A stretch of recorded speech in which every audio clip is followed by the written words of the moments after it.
graphic nature of this program, listener discretion is advised. If I only could, I'd set the world on fire. Say fuck the world. If I only could, I'd set the world on fire. But all whores in this house. There's some whores in this house. There's some whores in this house. There's some whores in this house. I said certified freak. 7 days a week. Wet ass P word. Make that pull-out game weak. Yeah,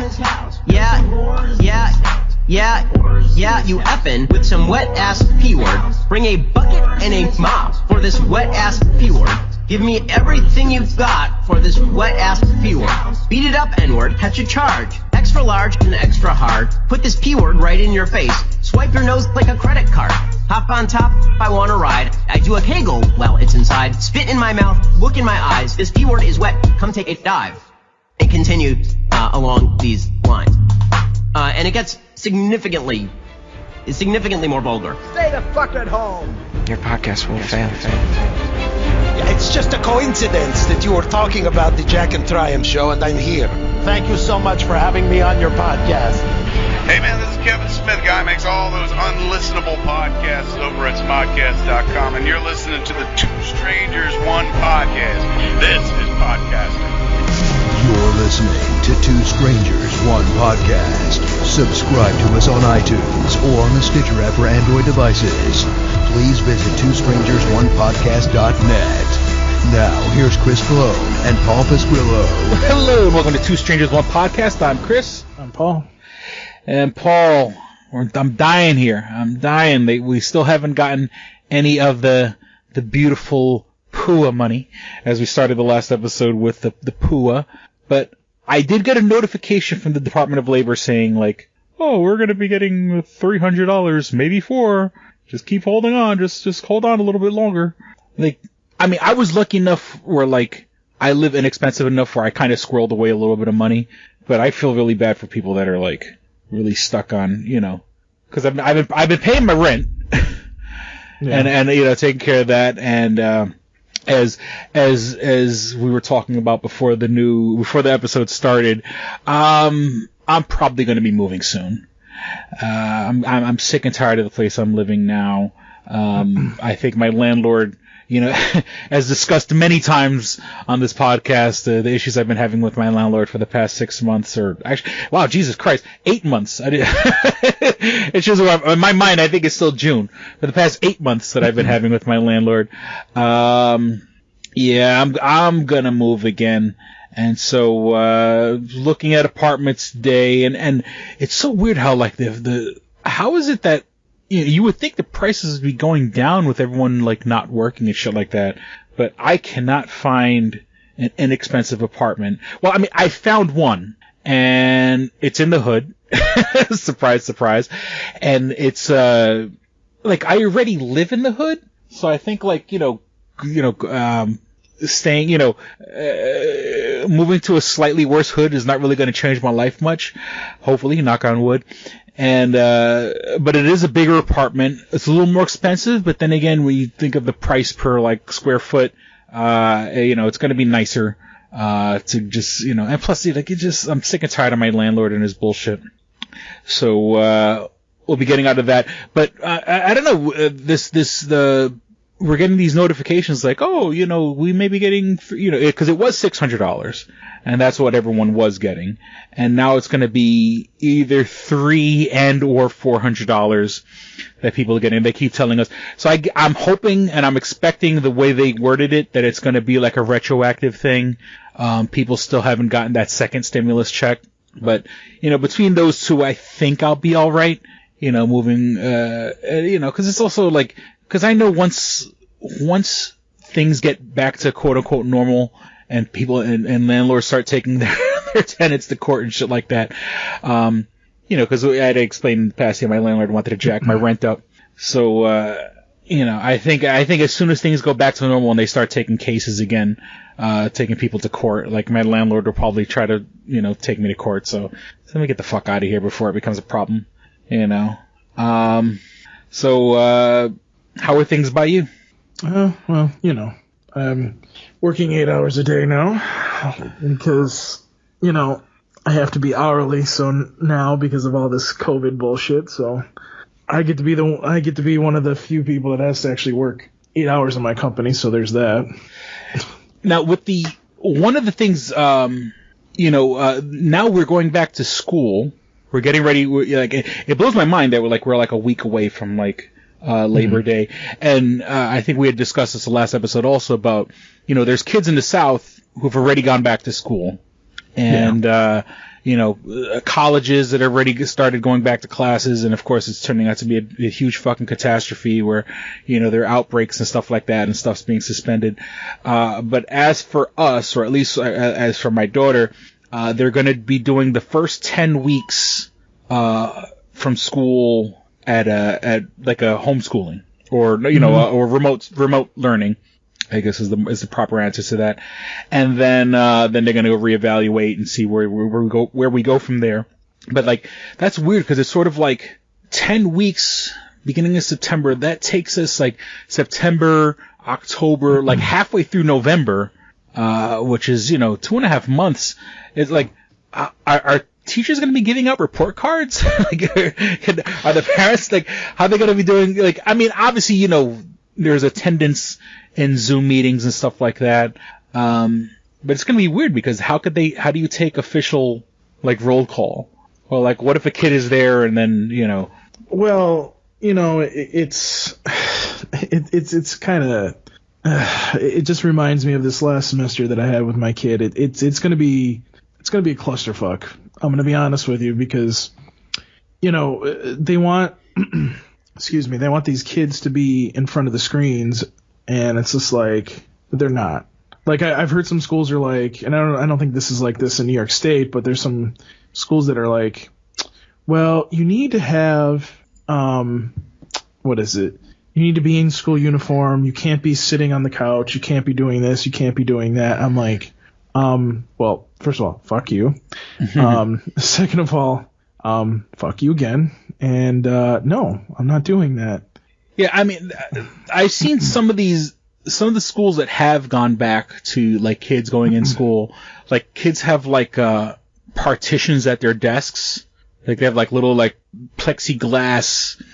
What's the word I'm looking for? It's partitions, but it's the front left, the front left and right. It almost looks like you're driving a car when you're sitting at your desk. And it's going to be hard, when kids are already fucking ADD as it is. Yeah. It's hard enough. And then, then you got parents and I'm going to try to be there. I'm going to try to be there for my daughter's teacher. And, I've been lucky enough where my daughter's had some good teachers in the past and I don't want to be a scumbag, but I can't be there. I can't watch if I'm working or if I'm doing things around the house, I can't keep an eye on her to make sure she's sitting there attentively looking at the screen. Hypothetically, if I go back to work and she's working, we're both gonna be sitting in front of computers, and I'm too busy making phone calls and shit like that. I'm not gonna be able to keep an eye on her and make sure that she's sitting up and paying attention and stuff like that. I guess it's the job, but I wonder is the teacher I guess if the teacher collects the parents text. The teacher could text you during the day, could you tell your kid to pay attention? It's going to be really weird. It's going to be this weird feedback loop of I guess if the teacher, or maybe the teacher sends you an email or something like that, or just calls your phone. Yeah. And there was a kid in, I want to say Alabama, because I know, you have Darrell down in Alabama. I have another friend of mine that's from down there. And, the kid had BB guns in the background or BB gun rifles. Yeah. And the teacher made the teacher called, the police and all this other shit over something that I believe the kid was allowed to have anyway.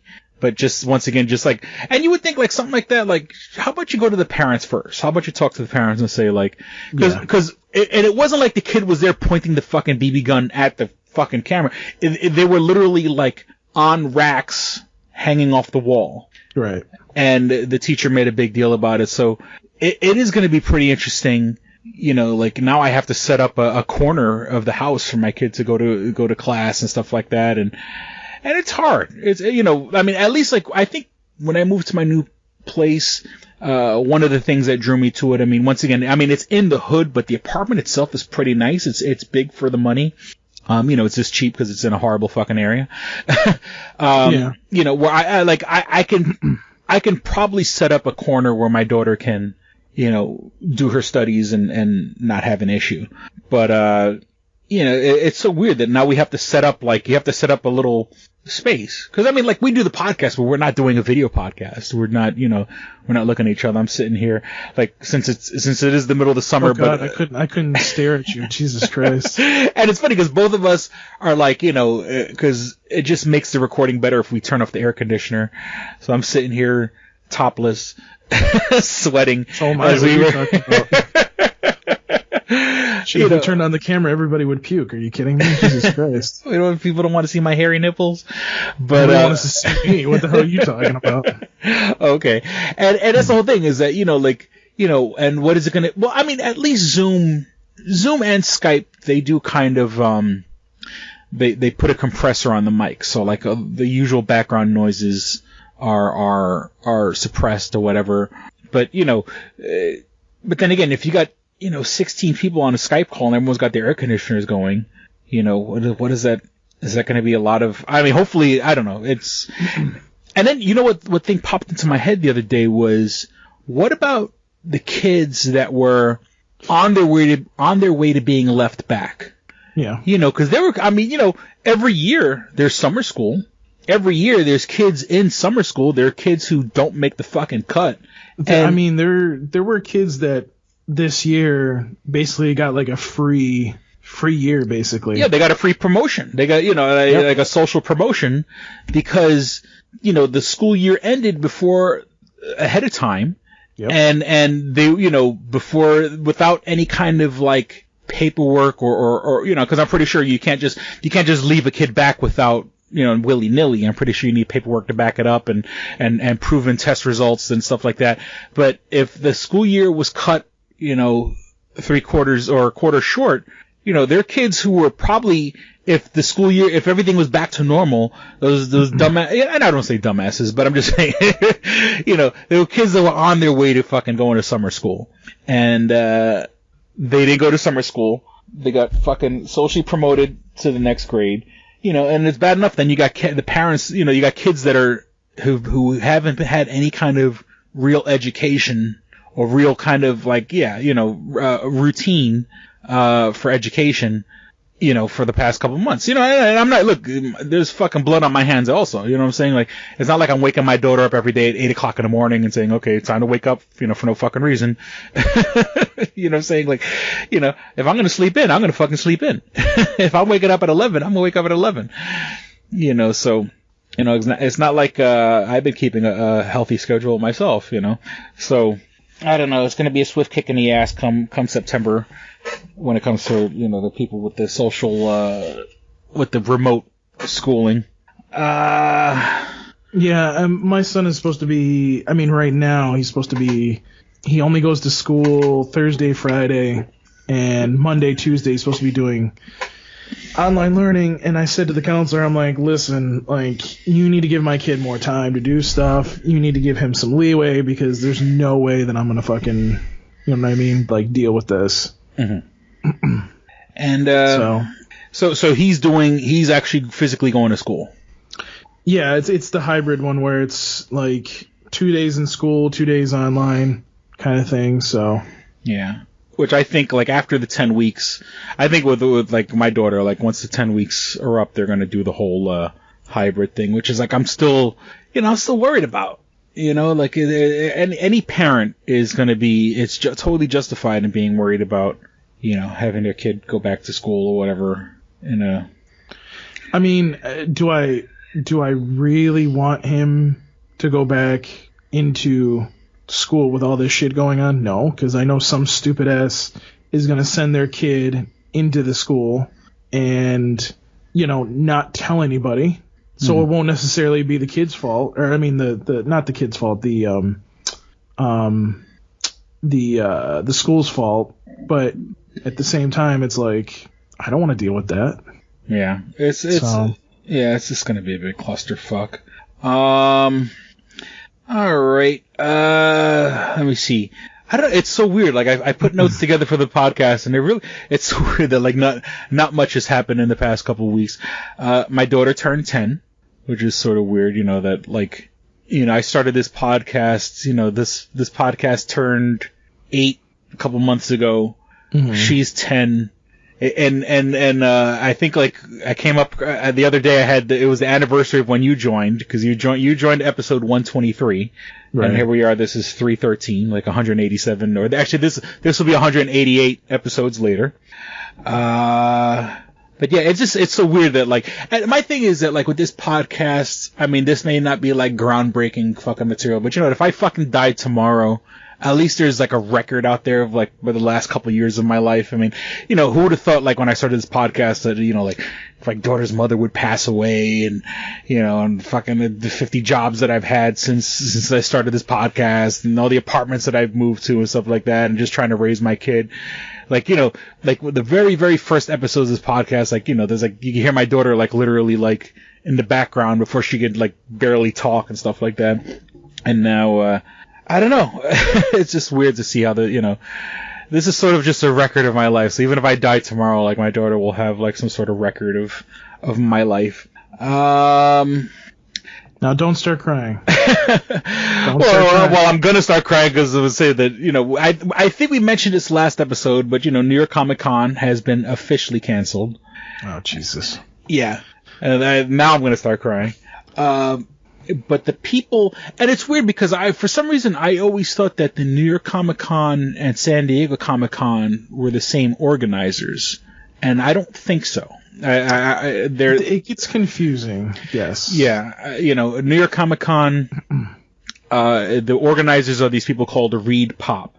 And then, you know, and you learn that real quick when you're like on the mailing list, because you get fucking 50,000 emails a day from Read Pop. And not that I complain about that. It's, you know, it's all like press releases and stuff like that. And, you know, check out this and check out that, because, you know, they know how to market, and they know that people with podcasts and people with blogs and people with YouTube channels and stuff like that, we're going to talk about it. So, what they did was, since New York Comic Con wasn't happening this year, and they organize a bunch of other cons, you know, like New York Comic Con is like their crown jewel, but they do, you know, they do ones like in Florida and a couple other ones. I think they do another one up in New England. So, they kind of, for the lack of a better term, combined all of those into one called the Metaverse. And that was supposed to be... Now, it's so weird because they introduced the Metaverse, and then, like, they had everything planned for that, but then they had the official, like, cancellation of New York Comic Con.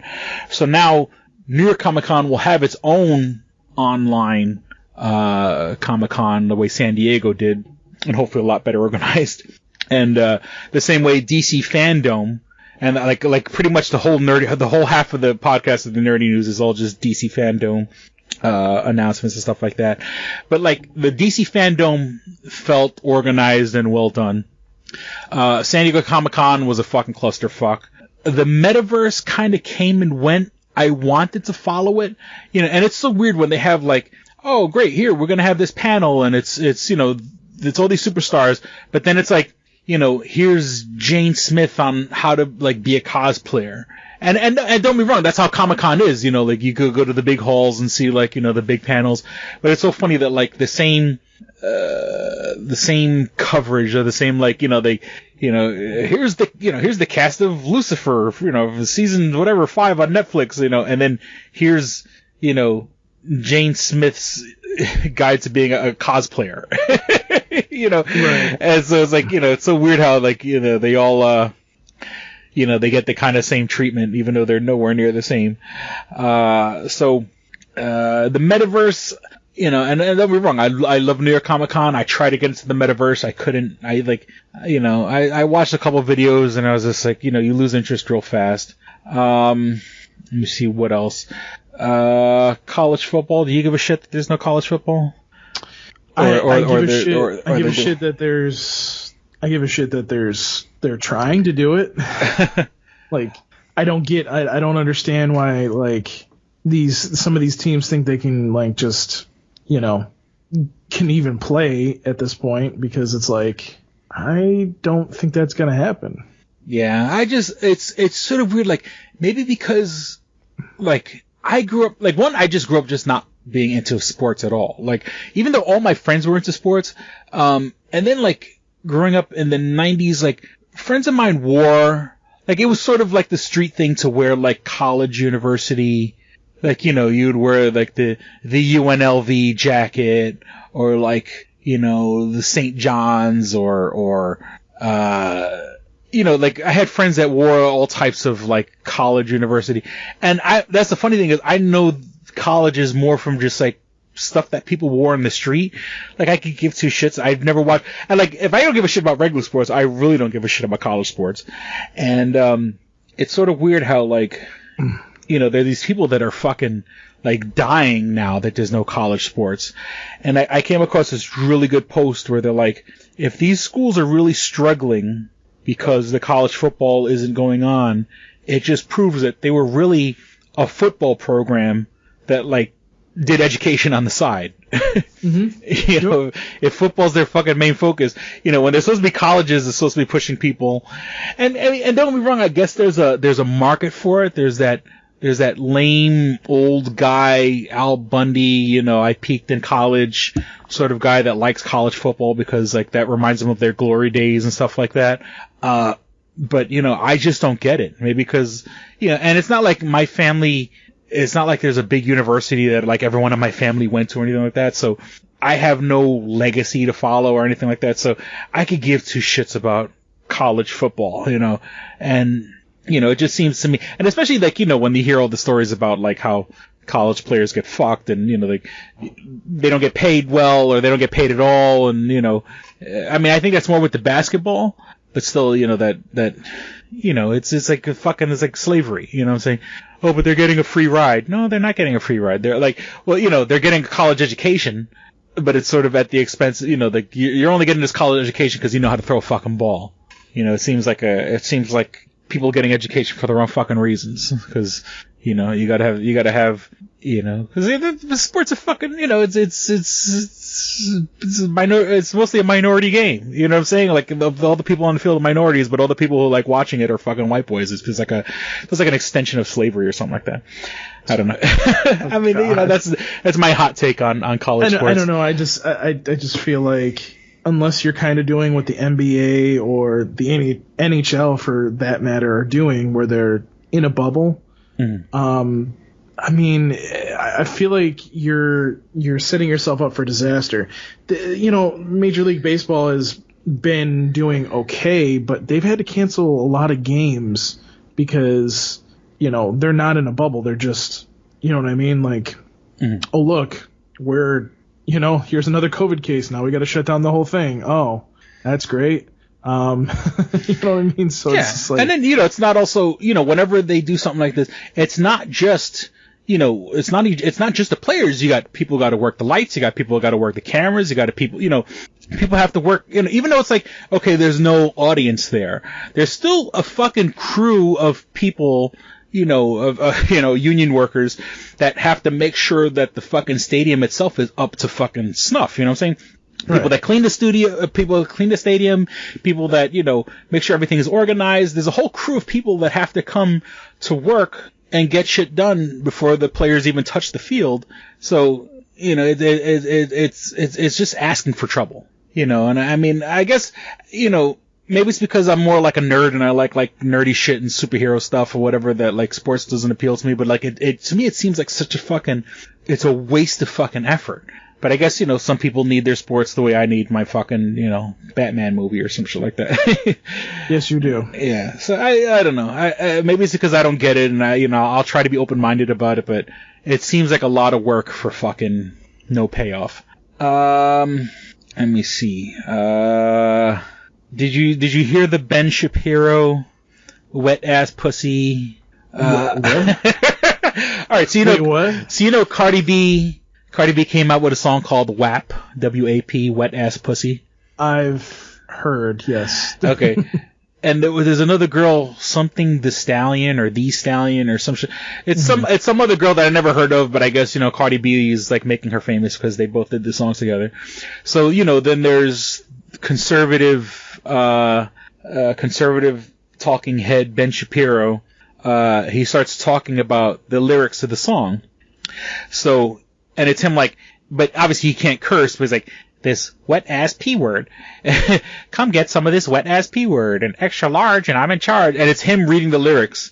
And it's really funny to hear, like, this corny fucking, like, conservative white guy read the lyrics to a Cardi B song. Well, then then he starts talking about, he starts making tweets about, the song's called Wet Ass Pussies. It's about women, they're so turned on, their pussy's wet, and like, you need a mop and bucket to clean up this wet ass pussy, this shit. And so he goes like, if a woman's getting that wet, that means, there's something wrong with her vagina or something like that. So like, he's almost like giving himself up, saying like he never got his wife wet and stuff like that, because like he's talking about like a woman's pussy's not supposed to get that wet. And it's like, I don't even know what we're talking about right now, but okay, continue. Well, because I'm just saying, in the song, there's lyrics that, like, the lyric is like, literally, you need a mop and the lyrics are, you need a mop and bucket to clean up this wet ass pussy. So Ben Shapiro is talking about like, if you need a mop and bucket, there's something clearly wrong with your vagina. And it's like, I mean, obviously, I've never needed a mop and bucket, but if you could get a woman turned on, you can make a big, wet, sloppy mess. Oh my God. Jesus Christ, what is going on, Chris? I'm just saying, so like, but I mean, it's obviously like he's kind of giving himself up by saying that he never turned on a woman to the point where like she was like really fucking wet and slippery and he never got the pussy that wet before. I don't know if you can see me. Well, you can't see me, but I'm shaking my head at you right now. All I'm saying is, look, if you know what you're doing, what he's obviously never seen a wet ass pussy. Oh Lord, what is wrong with you? It is what it is. Okay, for everybody out there, somebody get Chris laid, because clearly he needs to get fucking laid. Well, I mean, I guess I've had good experiences in the past. I don't even know what to say to that, honestly. I can't keep them, but I get them. No. Oh Lord. Okay. All right. So before we go to the break, I mean, obviously, I'm really getting pissed off about all the post office boxes being taken down, the blue post office boxes, putting locks on them, and then, this bogus excuse that like, oh, we're taking the post office boxes that have been vandalized. Are you kidding me? These things are fucking iron or steel or whatever the fuck you can't vandalize. Okay, as in, you can write marker on them and shit like that. But I mean, it's not like people don't know what a fucking blue mailbox looks like. I don't care if you fucking painted it fucking, green. People know what, but okay, and they're like, oh, vandalized. Back in the day, people used to put fucking M80s. You can hit a fucking car you can smash a car into a fucking, one of those blue fucking steel mailboxes and they don't get damaged. So this bullshit line, magically when Trump put someone in charge of the post office, they're taking on the blue boxes. They're throwing out, mail sorting machines. They're decommissioning mail sorting machines and not even like letting them go back online and stuff like that. Which, the post office was never meant to be a fucking business. It's meant to be a service for the people. When you have a service that moves, and I forgot the exact number, but it's something to the effect of over 400 million pieces of mail a day. I want to say it's either 420 or 450, but over 400 million pieces of mail a day. Because we're worried about, mail fraud and stuff like that. Like they're worried about mail fraud for voting and shit like that. And it's like, even if every single fucking citizen, not to mention people over 18, every single citizen of the United States fucking voted in the mail, it would still be like 1% of what the mail handles on a regular day. And if people could get fucking medication in the mail or get your driver's license in the mail or other super important documents in the mail, voting shouldn't be, they're making a boogeyman out of this whole thing. And, I think it's fucking disgusting that, that they're trying to choke the fucking post office, which was, it's a service. It's not a business. It's a service given to the people so we can, if I want to send a fucking letter to California from upstate New York, it only costs me, 40 something cents. So, I don't know I forgot exactly how much a stamp is, but if I want to send an average letter, it doesn't, you talk about FedEx, and don't be wrong, I got nothing against FedEx or UPS as a whole. They're businesses, they offer service. They're obviously, private businesses like that, and DHL, and they're carrier services, they're courier services. And of course they provide a service, and that's all fine and good.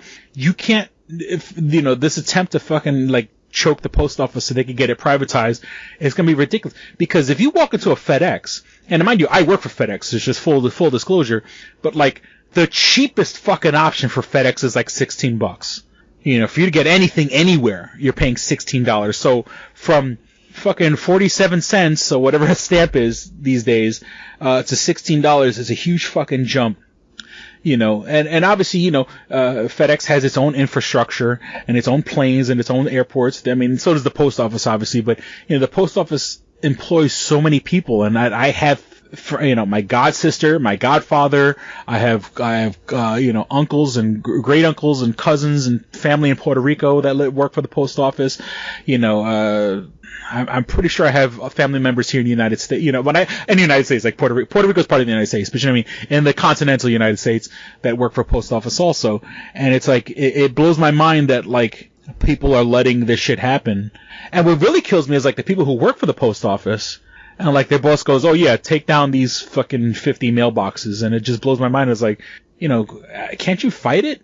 I mean, I guess it's kind of hard, for you to go against your boss, but I wish it was a weird union thing with the post office where they said, no, we're not going to take any more boxes. And they would probably be taken down more if there wasn't a pushback. Because they kind of slow down. But still, if they had it their way, they'd be doing it a lot more, which is you can't get rid of the post office. Or if you do get rid of the post office, people are going to learn real fucking quick that it was a service that we all need. And then, of course, there's the announcement that Kamala Harris has been nominated for the Democratic vice president.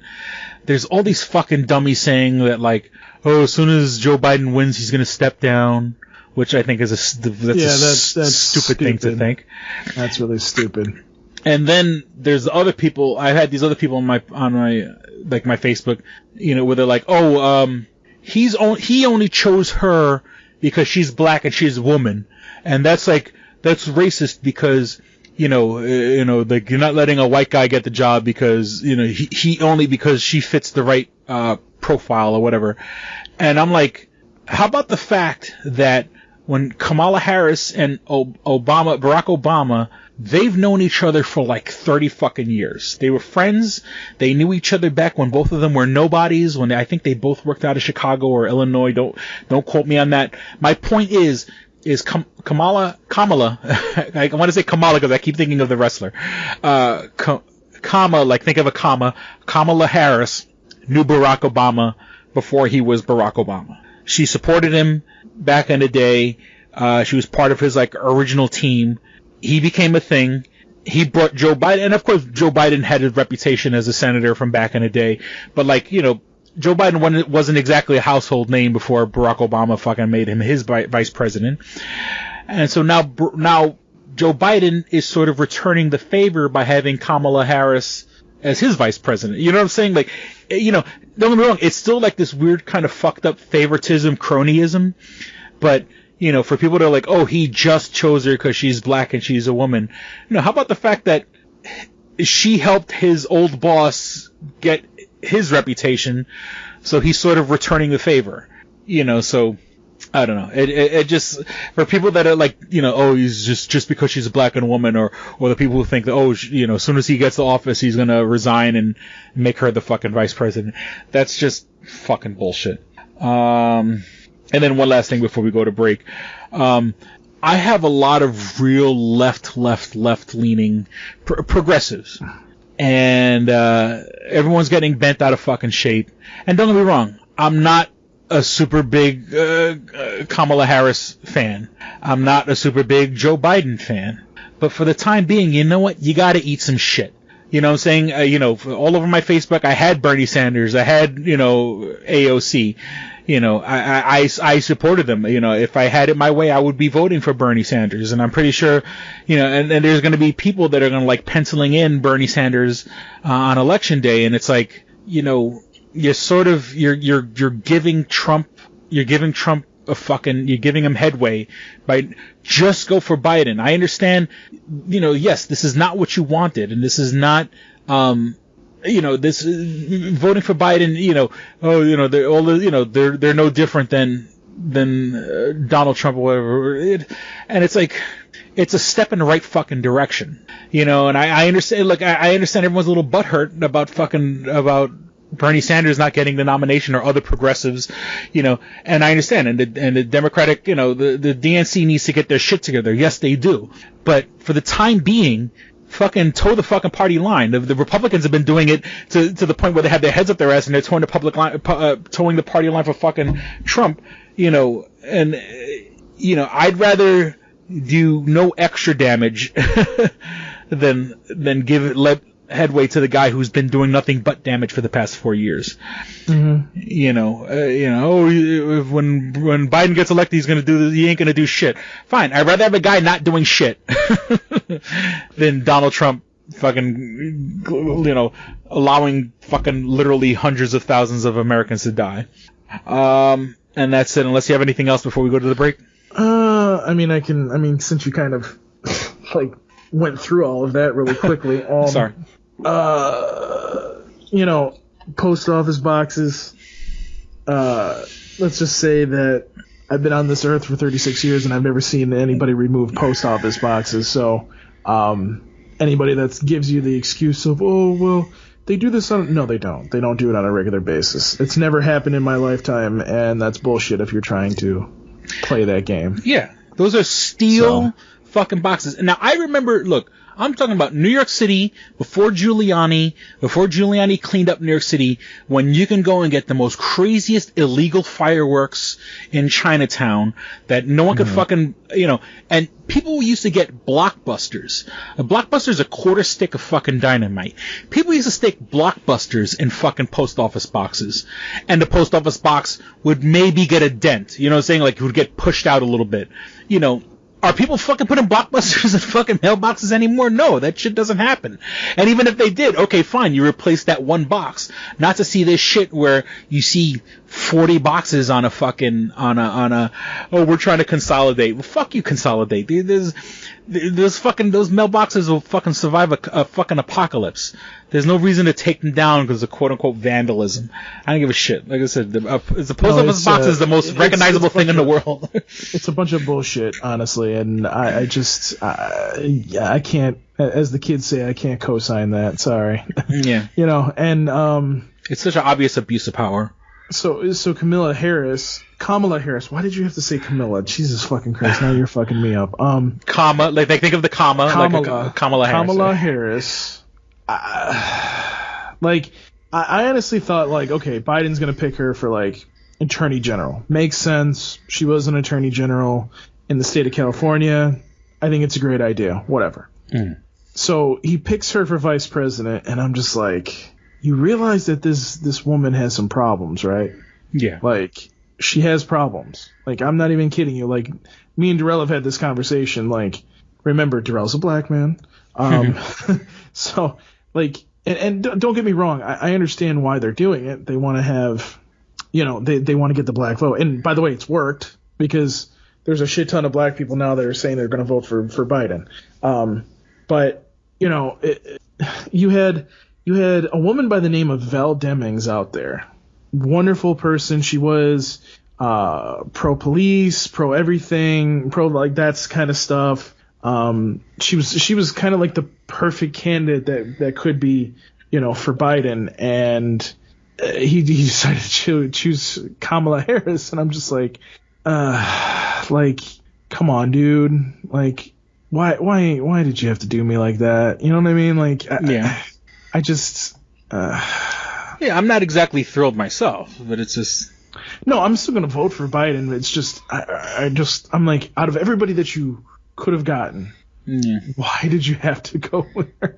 I'm just like, okay, well, all right, I guess that's what we got. So I'm not pissed. I'm just kind of disappointed that he did that. And what was the last part? I'm sorry, I lost kind of track because you kind of like. Oh yeah, I went all over. Well, it's just sort of like the progressives being pissed off that like. Because there's all these people that are upset that, like, you know, since, like, to choose Biden and Kamala, or it's not that we chose Kamala, but that, you know, well, we had so many progressives on the ticket earlier this year, you know, before everything got, you know, and like you had said yourself, you're like, oh, why are there 30 fucking people on the, you know, on the DNC's list or whatever? And I mean, you know, it got brought in, and you know, I know you were backing Biden since the beginning, but you know, there was a lot of people that are looking for a progressive stance. So a lot of representatives that were looking that would have represented progressives, and we ended up with Biden, who was very fucking middle of the road. And, you know, like, people were getting pissed off about that. But now, like, they're so pissed off that they're like, oh, well, I'm just going to write in Bernie Sanders on election day. And it's sort of like, you're cutting off your nose to spite your face. You're going to sabotage Biden.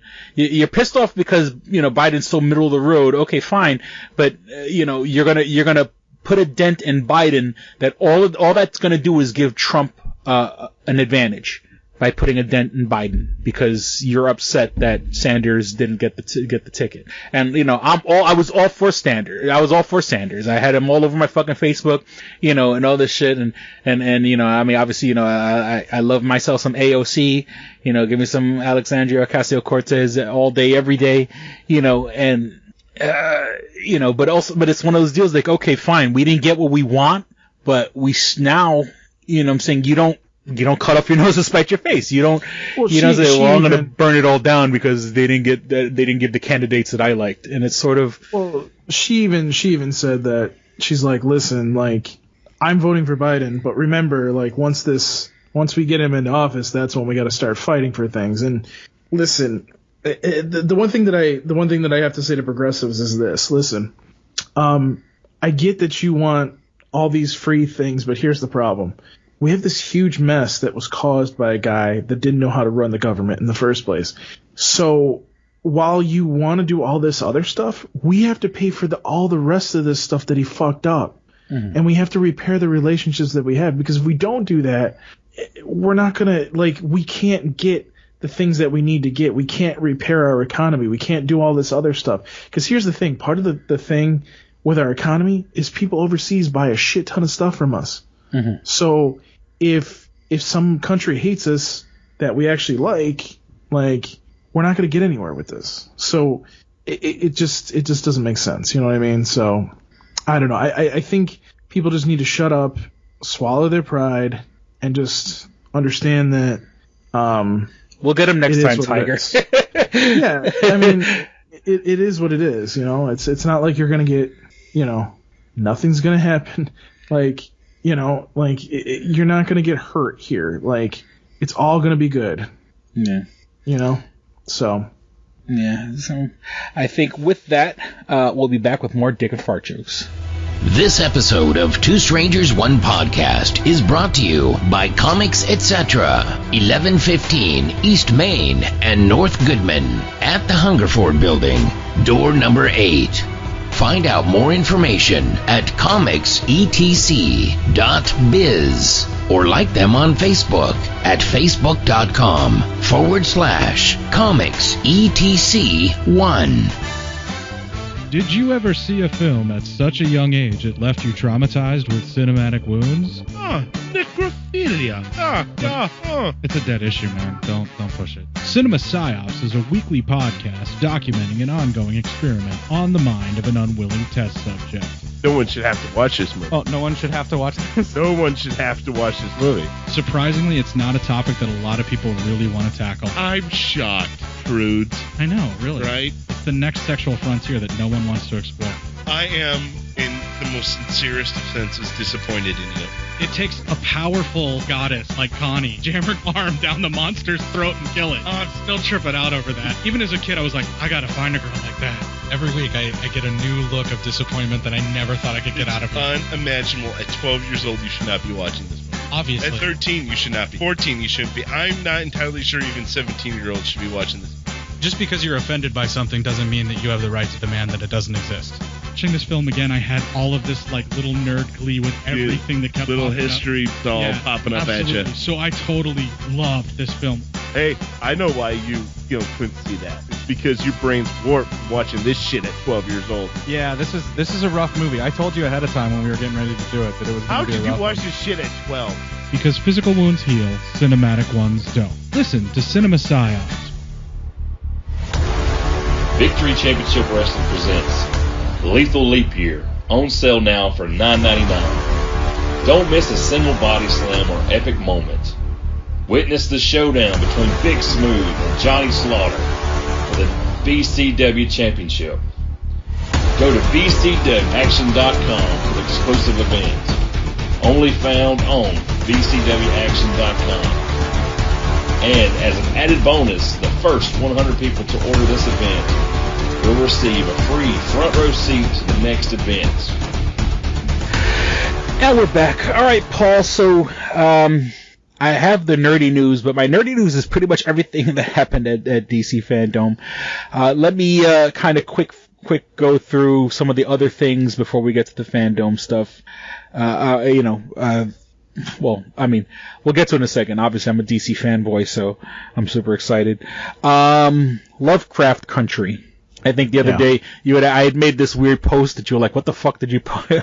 It was like 4 pictures, and it was from the most latest episode of Lovecraft Country, where it's sort of, if people who saw the episode will get that reference or get those references from the pictures that I posted.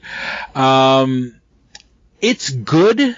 It's kind of weird because it's come so soon after The Watchmen, and Lovecraft Country is about it's about it reminds me very much of the beginning of The Watchmen, where it's about race relations in the 1960s, or this might even be the 50s. I'm not 100% sure. I think it's the 50s, but mid 20th century race relations, where all the main protagonists in the show are black, and they're going to the north for they're traveling through the south, but they're traveling up north to quote unquote Lovecraft Country, to where and it's so weird because the show very much reminds me of The Watchmen, where because The Watchmen even begins like in olden times, and Watchmen begins with like there was a town in Arkansas.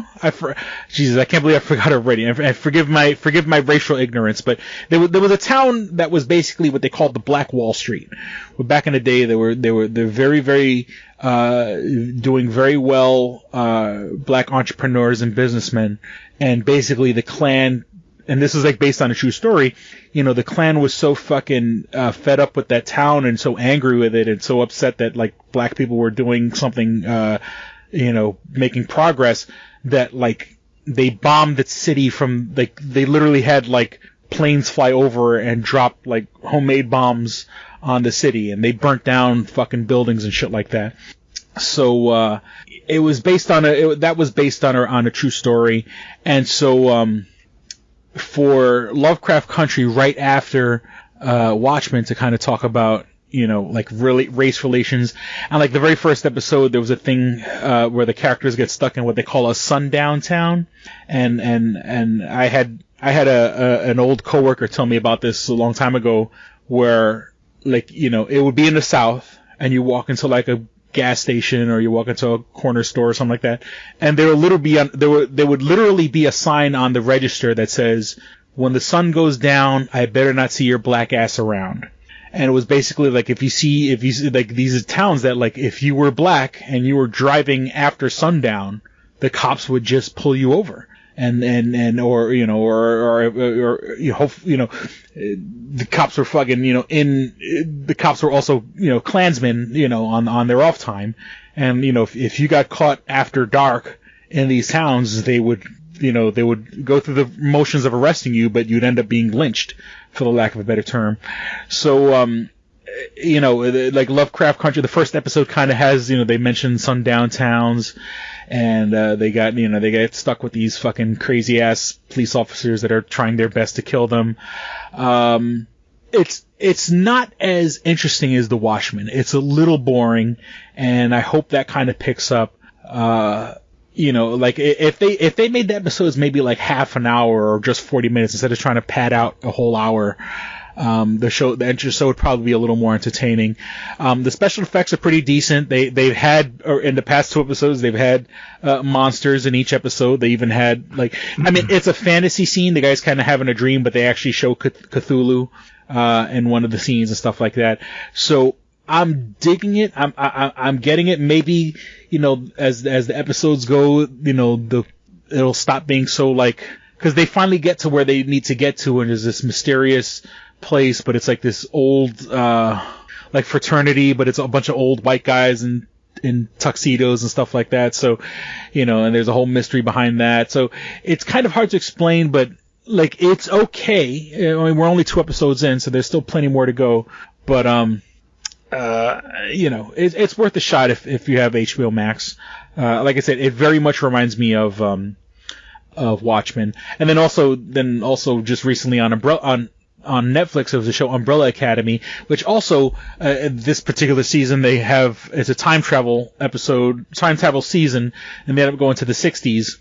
And one of the characters is black, and so they kind of have to deal with race relations then. So, I mean, obviously, it's what's in the zeitgeist right now. It's what there's a lot of race talk, and with riots in the streets and stuff like that, it's obviously a very hot button topic. But this is all this popular media, pop culture is going into it, and it's all sort of blending together. And so hopefully, like I said, it's good. I mean, I wish it was a little better. I've been also watching Star Trek Lower Decks, which is the animated shows. It's on CBS All Access. I don't have CBS All Access, but I know where to I know where to stream things. And and it's funny, and I'm gonna steal someone else's review of it, but they said it's basically Rick and Morty in the Star Trek universe, which I guess that feels like it's certainly it captures, it sort of has the same animation style as Rick and Morty. I believe the showrunner was the guy who had worked on Rick and Morty for a little while, but the guy who also ran Lower Decks also had a Twitter account for years where I think it was called Star Trek's The Next Generation Season 8, where the guy was tweeting out, it was as if The Next Generation continued, and he had a Twitter account making up ideas for episodes. So this guy's obviously a fan. If you watch the show, the guy, obviously because it references characters and aliens and stuff like that from the show, from The Next Generation, and from the original series also. But I mean, it takes place, there's more of a Next Generation influence on the show. So it's a comedy. It's one of those shows, like I said, it's very much like a Rick and Morty where things get dark and, they go visit alien planets where people worship crystals and, it's weird. It's weird and it's out there and it's very cynical in a funny way. So, like I said, it very much is like Rick and Morty. If you get a chance to check it out, I'd say check it out because it's pretty interesting. And, let me see. Right now, one of the bigger things now that people can't go to theaters or anymore is going to drive-ins. That's sort of a thing. There was a girl I was talking to who magically stopped fucking talking to me. So, but we were gonna go to the drive-in by my house, by where we live, because they were giving Jaws and Jurassic Park. And then, but they're organizing this event. This is what kind of kills me though. The band Metallica, was organizing an event where people can come and see them play a concert at the drive-in. But they want $120 per car to go to the drive-in, and that's just fucking ridiculous. As much as I love Metallica, really, I'm not it's that much money? $100, which I guess, like, yeah, if you get like 6 people in your car, which is not getting uncomfortable, if you get like 6 people in the car, you're $20 a head or whatever, or 5 people in your car, $20 a head, yeah, that makes sense. But I'm not going to pay $120, and I think even there was some places even had it at $150 a car to see Metallica, which, and once again, I love Metallica. I've seen them live. Well, I've seen them, and I'm not exaggerating, well over 30 times. But I'm not going to pay that kind of fucking money to see them. And I guess, one cool thing is you're in your car, you could crank up your stereo.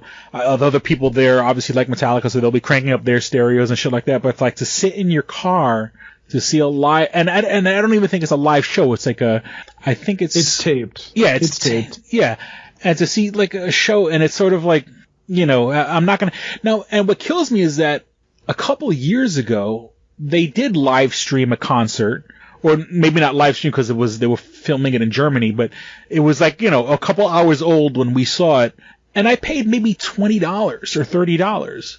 And I guess if you had people in the car paying $30 a head, but I mean, it just. And it was one of those live events, whatever, I forgot the name of the company that has all the live events, but, it was one of those things, but, to charge $120 to $150 a car just seems... I'm looking this up, because I just can't believe that price. I gotta look this up now. Yeah, look up, like, Metallica Drive-In. Yeah, I'm going through the thing to take it to where you can, like on the online purchasing, so you can kind of see the pricing and everything. Yeah. So. And it's weird. I love how it literally says general admission. Well, obviously, if you're in your fucking car, it's going to be general admission. But up to 6 people, $115, according to what I'm looking at right now on Ticketmaster. Yeah.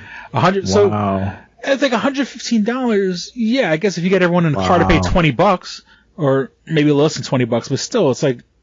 That's ridiculous, man. Like, yeah, wow. And I love Metallica. I have like fucking like 10 Metallica tattoos, but even I'm not gonna fucking pay that price, and even if I found enough people to go, I mean, I guess like if you were with like a bunch of other rabid fans and stuff like that, but like, I want to see if there's any comments about this, because I'm sure there's people sitting there going, why the hell would I spend $115 on this? Yeah, and mind you, what kills me is that Metallica, if you follow them and if you like them and you follow them on Facebook, I would say once a week they'll stream a concert. Now, mind you, it's a concert from 10 years ago, because they had streamed the concert the other day from when they played Yankee Stadium, and I'm surprised. I went to that show. I went to that show. I went with my daughter's mother, and that was in the new Yankee Stadium. And, and that's when I was like blown away how like the new Yankee Stadium looks like they took a mall and like they happened to put a baseball field in the middle of a fucking mall. And it was big and it was very elaborate and stuff like that. And it was Metallica when they were playing what they call the Big Four concert, where it was Metallica, Slayer, Megadeth, and Anthrax. And that's a fucking hell of a ticket. And they played just their segment. They didn't play the Slayer or Megadeth or Anthrax. They played their part. But it's like weird, like, they stream live concerts on their fucking channel for free. I mean, yes, it's from 10 years ago, but I hate to be a fucking dick about it, but their concert hasn't changed much in the past 10 years.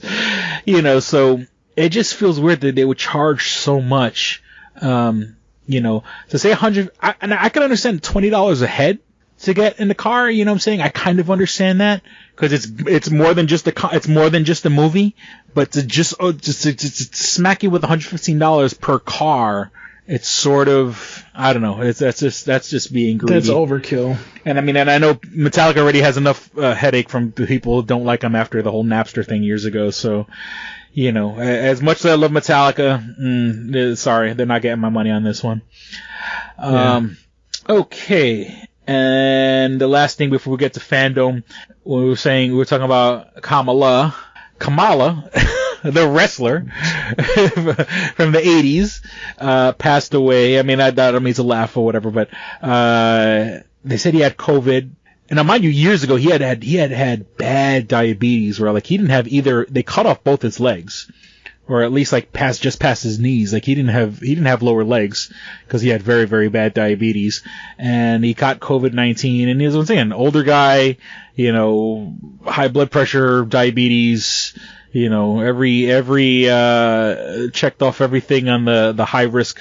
And he passed away, and it's one of those deals where like you look at it now and like he was dressed like, and he'd put on like paint, and like his thing was he was supposed to be like, from Africa and all this stuff, and he was like a black guy from the South or whatever, but it's one of those deals where like they got away with that shit in the 80s, where like, it was, not that I would say it was okay, because it wasn't okay, but way before people got woke, and you have a guy, with like paint on his face and stuff like that. It's supposed to be like a witch doctor, and but when you're seeing it as a kid, you don't see it as like this horrible evil racist thing. It's just a character, and and I liked Kamala, and he was an entertaining character. So, you do feel like another part of your childhood dies when he passed away. But rest in peace, Kamala.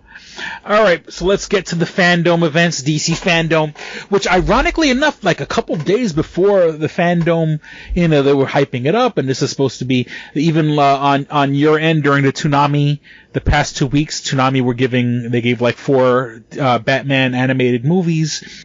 And then DC, like they had a whole bunch of layoffs in their comic division, and it was still kind of like they're still kind of curious on where the movies are going, where the video games are going. And the funny thing is that most of the firings were from the comic division. And don't get me wrong, I love DC. I've always been more of a DC person than a Marvel person.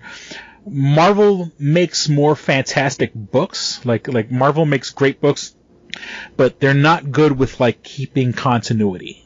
They'll reset a storyline 10 fucking times. And don't get me wrong, DC DC resets their whole continuity every couple of years also. So, there was like the New 52, and then there was just a regular 52, and then there was Rebirth and the multiverse, and so like, don't get me wrong, DC is guilty for that also, but at least DC, when they reboot across the board. Marvel, Marvel does make good comic books, but Marvel, they sort of, a line will just, start all over again, or they'll go, oh no, this isn't Spider-Man, this is Ultimate Spider-Man, or this is, a Spectacular Spider-Man, this is, your friendly neighborhood Spider-Man. It's like, how many fucking Spider-Man books do we need? But then again, DC does that with Batman also, so like, there's like 10 different Batman books. That being said, there were major layoffs, oddly enough, all like in the comic section, not really in the video games or movie section. But, and once again, it was sort of just because they had all these books all over the place, and starting books, and then they started this. Remember there was like a controversy from a while back where there was like a comic book where you could see like Bruce Wayne's dick and stuff like that. So they were, like that was called. Like DC Dark or whatever. And it's like, comic books are already expensive as it is. Like, you could easily spend $4 on a comic book, and now they want $14 for a comic book, to see fucking Bruce Wayne's dick. I'm not going to pay $14 to see Bruce Wayne's dick. But it's on quality paper and all this shit. I'm like, just fucking tell a good story and we'll worry about that. You could put it on fucking toilet paper. Tell me a good fucking story. So, okay, from the announcements, there was plenty of announcements from Rocksteady and then Rocksteady North. Now, just to make it clear, Rocksteady is the original one, and they're based out of England. Then there's Rocksteady North, which is based out of Canada. Rocksteady North is sort of the one based out of Canada is the one that it ain't that great. Rocksteady gave us the Batman Arkham games, Arkham Asylum, Arkham City, Arkham Knight, the good ones. Rocksteady North gave us, Batman Arkham, the Black Gate, whatever the fuck it was called. That was one for the PSP when the PSP was still a fucking thing. I think they did one or two others, and then they also did Arkham Origins, which a lot of people I feel would agree with me that Arkham Origins was the worst Arkham game. I mean, they're all good, but of the 4, Arkham Origins was the worst.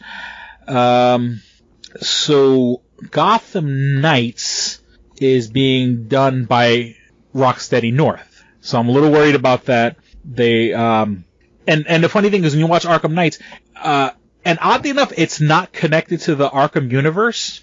No. But it certainly looks like it is. And it's a story where it's sometime in the future where Batman is quote unquote gone.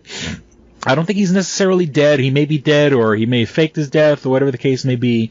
Obviously I think, they'll probably bring back Batman in some sort of funky DLC, but it's Robin, Batgirl, Red Hood, and Red Robin, which is one of the other Robins.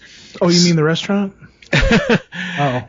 And so it's basically everyone who's not Batman. It's all the people in the Batman family except Batman proper. The gameplay, they had shown a little bit of the gameplay, and the scenes they had shown was the scene with Batgirl fighting Mr. Freeze.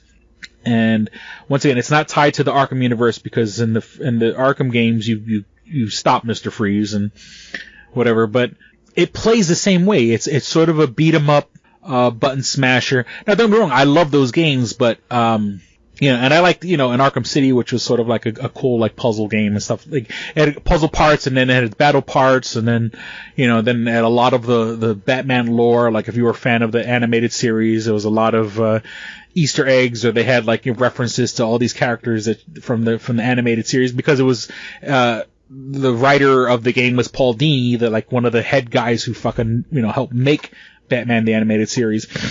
So once again, Gotham Knights, it looks like one of the Arkham games, but it's not technically one of the Arkham games, but it's made by Rocksteady, who's made the Arkham games. So I don't know. It looks okay. It looks good. I'm probably going to get it. I think, yeah, I know you're going to get it. I think it's a good concept. I mean, you kind of want to play as somebody outside of Batman at this point. I mean, I'm sure. Yeah, if Batman is like the ultimate guy, and it's almost like he's at the point where he's like Superman, where he's totally unbeatable, then you play everyone else that's not Batman, that sort of has flaws and keep in mind there'll probably be a DLC where I wouldn't even say Batman. I would say you'll probably get Batwoman. You'll probably get I would like to see Batwing, yeah, Batwing. Nightwing. No.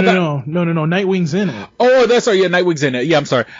You mean Batwing? That's the Black Batman, right? Or Mike? Correct. Okay. Yep.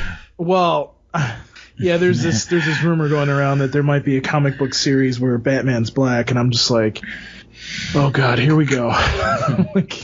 But there already is a black Batman, which is Batwing. Yeah. You know what I mean? And that was, I mean, technically that was supposed to be Batman's armor at one point, so yeah, there you go. Yeah, there's a whole Bat family, basically. Yeah, exactly. And then, whatever. So I'm sure you'll see that. I'm sure that Batman's probably still alive, because, I mean, it's the Court of Owls, so, you know what I mean? Oh, that's right. Yeah. I forgot that. Yeah. That's the big bad guys in this one. Right. So I'm not surprised. I won't be surprised if that's where it's going, where Bruce Wayne destroyed everything, but before he destroyed everything, they swooped in and kidnapped him, and it'll end up coming back again where he's safe. And I'm sure that he probably blew up his stuff because, well, he doesn't want them to get any of their secrets. So yeah, and I bet, and now mind you, I'm not the first person to say this, but I definitely agree with it. I wouldn't be surprised if Bruce Wayne will be part of the Court of Owls. He'll be there, but he'll be mind controlled, or he'll take off the mask, and then they'll take off the Court of Owls mask, probably. And it's Bruce Wayne. And keep in mind too, there's also, we'll probably get to this in a minute here, but people are comparing the new Batman suit to the Court of Owls and saying that maybe this Batman's actually part of the Court of Owls. I don't know. It's weird that they're making that comparison, but I can understand why they're trying to do that. Not the one in this video game, but the one for the Batman movie that's coming up. So that's going to be interesting. But that wasn't the only video game that was announced. The other one was Suicide Squad: Kill the Justice League, mm-hmm. which, I mean, we're not going to get until 2022. they just gave us a cutscene out of the game. But it's so weird, and I'll this kind of bleeds into something later on, but a lot of, I've noticed they're borrowing a lot from the Injustice video game. And the Injustice video game was, where the superheroes, they turn Superman evil, where Superman, Superman gets tricked into killing fucking, Joker. Into killing the Joker. Well, he doesn't get tricked. Well, he gets pissed because Joker kills Lois Lane. No, but that's the whole thing. Yeah. But I think, but I can't, and I have the fucking game, but I think, no, wasn't it like and this is kind of, not really a spoiler, but like he thinks he's killing the Joker, but he ends up killing Lois Lane, or something to that effect. Oh no, so if I remember the story correctly, oh no, that's right. So it wasn't Joker. So Joker gave him something that made him hallucinate, and he ended up killing Lois. And as a result, Superman killed the Joker, and then that's when it started to down spiral from there. Yeah.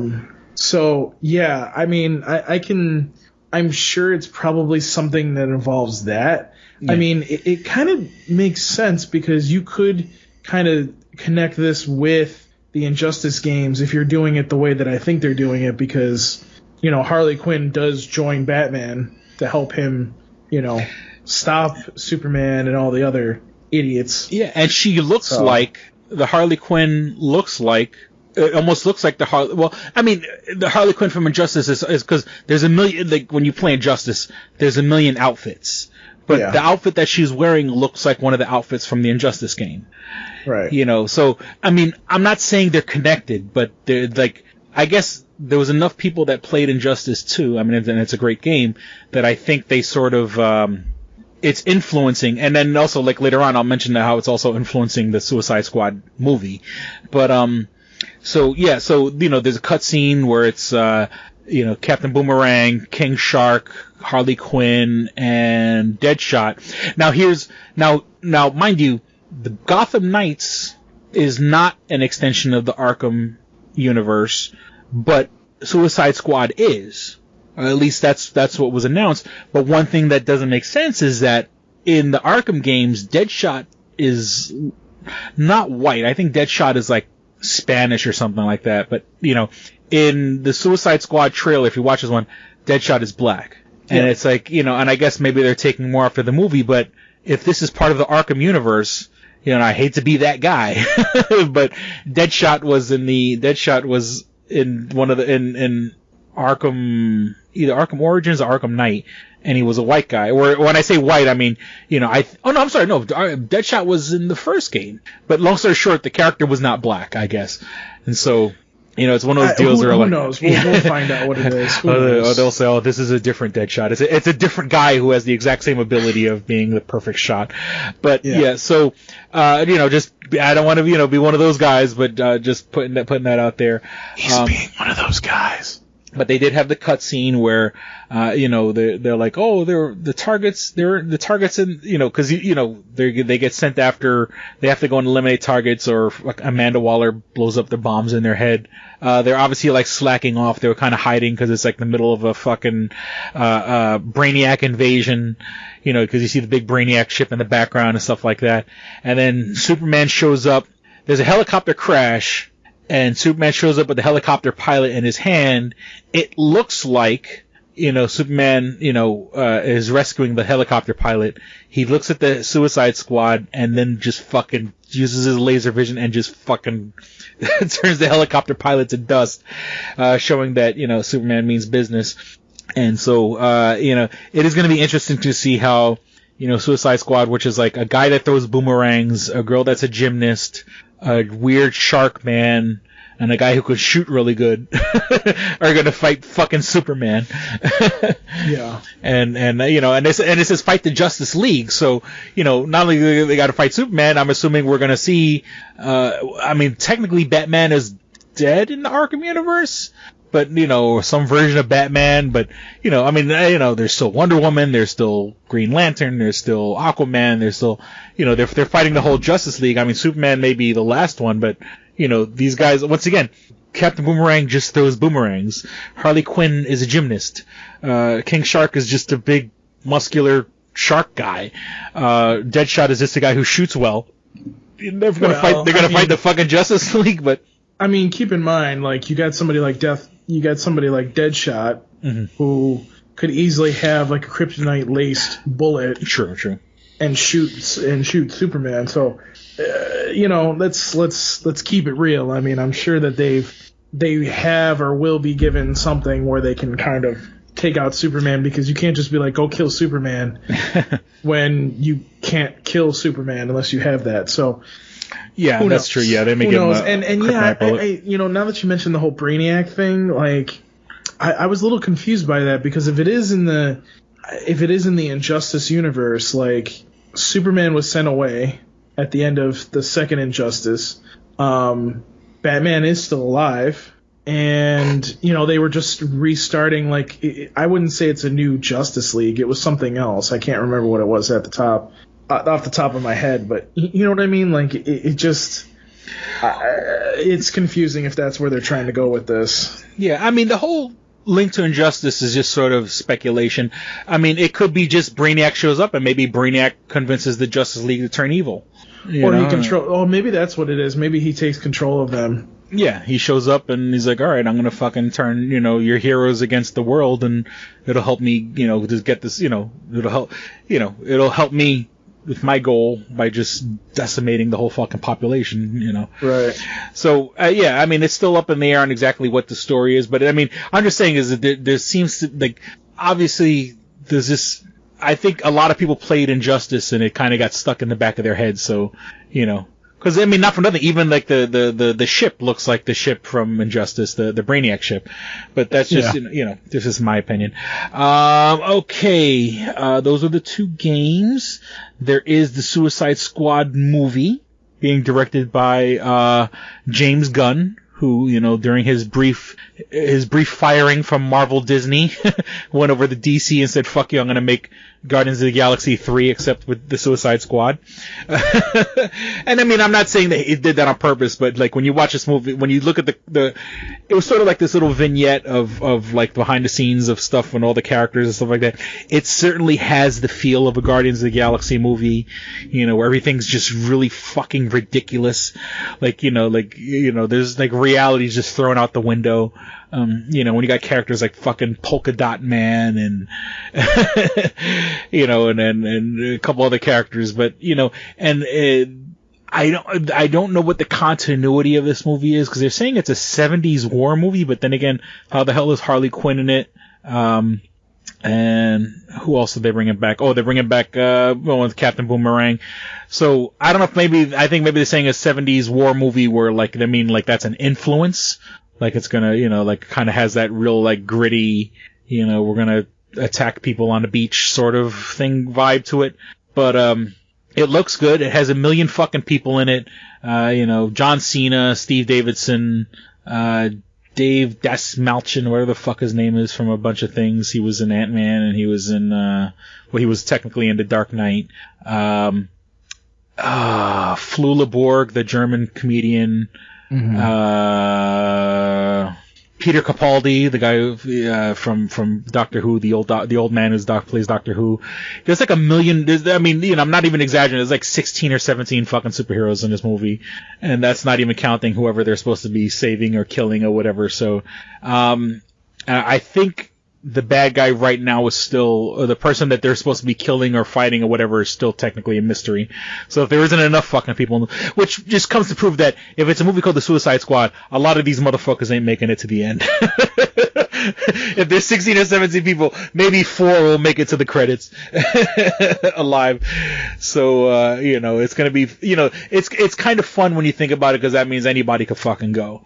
Yeah. I mean, I don't think, Margot Robbie, they're not going to kill Margot Robbie. They probably won't kill, like, Idris Elba or. Oh, no, they won't do that. No. But, but other than that, everyone else is like, you're expendable. Yeah, everyone, yeah, and exactly, that's you chose the perfect word. Yeah, like, it reminds me of the Expendables movie, So it looks good. James Gunn's behind it, and it's funny how, like, he's promoting all this shit, and then, like, the minute that movie comes out, he's running back to Disney to do Guardians of the Galaxy 3. Yep. That Disney check doesn't bounce. But it's gonna be funny, like, he's probably gonna that movie's probably gonna do well for DC, and then they're gonna be stuck without him. So, it's gonna be interesting to see what happens there. Okay, Wonder Woman 84. I mean, there really isn't much to say about Wonder Woman 84, it looks good. The Snyder Cut, they showed a trailer, a brief, sort of trailer about the Snyder Cut. They had announced that they are not using any of the Joss Whedon footage, which is sort of, interesting. Is it true that it's like 4 1-hour like kind of episodes? Yeah, I think they're gonna split it up into because remember when this was announced years ago, it was supposed to be 2 movies. It was supposed to be, wasn't it supposed to be like 3, like the Snyder Cut was supposed to be like 3.5 hours or something? Yeah, it was supposed to be 2 movies where the first movie had Steppenwolf, and then, when they beat Steppenwolf, the portal opens and you see fucking, Darkseid, and it's like, oh shit, I'm gonna get you for killing my nephew, So, right. It was supposed to be, Steppenwolf was the bad guy the first one, and then Darkseid was supposed to be, where, like, there was hints of Darkseid in the first one, like in the, like when he has the nightmare, and they go to the world, they go to, where you see all the mega symbols and the parademons and shit like that, and Darkseid was supposed to be just like, the boogeyman in the background, and then, at the end of the movie, whatever, he comes out and, I'll get you, and then there was supposed to be part 2, but when Joss Whedon took over, they just let it be Steppenwolf, and so, for it to be 4 1-hour chunks, I mean, cause the original plan was supposed to be 2 movies, which would have been 4 hours anyway, so, I'm all up for it. It's interesting.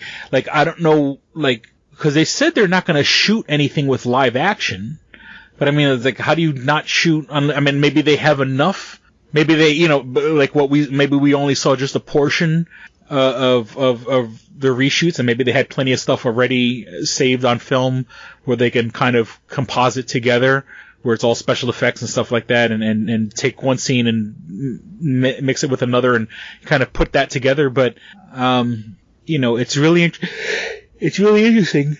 Pardon me. It's really interesting what they're, I'm really curious on what they're going to do with it. We're almost done, Chris. Almost done. I'm sorry. I kind of not hopped up in the beginning on energy drink, and now I'm fucking crashing. So, the Snyder Cut, once again, they said they're not going to use one fucking frame of Joss Whedon's footage, it sounds really petty the way they announced it. They didn't have to announce it that way, but, I guess, and it feels weird, because, I mean, imagine you started working on a project and then someone took over.